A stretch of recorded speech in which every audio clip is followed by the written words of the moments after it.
Bonjour, je suis Michael. J'accompagne des personnes dans le cadre de la Kundalini et de la non-dualité à s'épanouir et s'accomplir pleinement.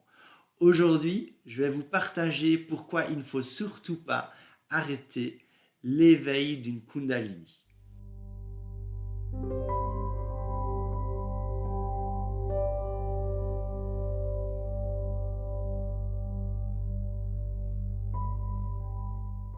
Alors, il arrive à certaines personnes de vouloir arrêter le réveil de la Kundalini ou des montées de Kundalini. Pour les raisons suivantes. Il arrive que cet éveil soit trop puissant, trop intense, vécu de manière très désagréable. D'autres personnes peuvent ne pas se sentir prêtes, comme si c'était trop tôt, comme si elles pensaient ne pas avoir ce qu'il faut pour pouvoir vivre cet éveil, cette étape, ce processus. D'autres personnes encore ont d'autres priorités. Leur ego va leur faire croire qu'il y a d'autres choses qui doivent être faites. Ou ils sont en train de vivre quelque chose d'important, de se lancer dans une nouvelle entreprise, fonder une famille.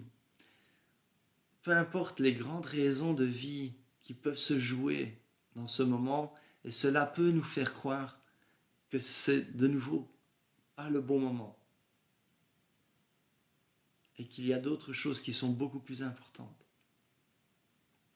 D'autres personnes encore peuvent rentrer dans une grande peur de mourir, une peur que ça n'aille pas, une peur de perdre le contrôle, une peur que ce qui se passe peut les démolir. D'autres encore ne savent absolument pas ce que c'est.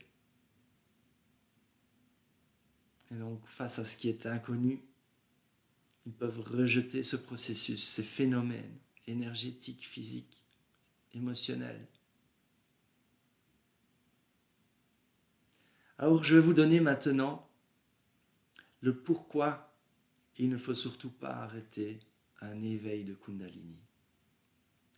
La première chose, c'est qu'il faut savoir que si vous essayez d'arrêter un éveil de Kundalini, il y a déjà deux possibilités. La première, c'est que vous y arrivez réellement. Et dans ce cas, vous rejetez toute une partie de vous. Vous rejetez toute une partie très authentique de l'être que vous êtes et qui tente à émerger.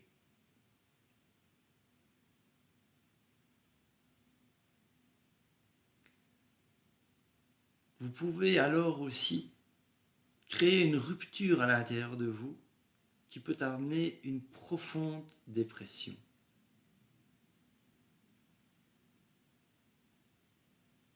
Vous allez vous couper de la vie.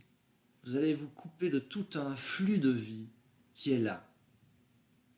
En termes d'énergie physique, mais aussi psychique et émotionnelle.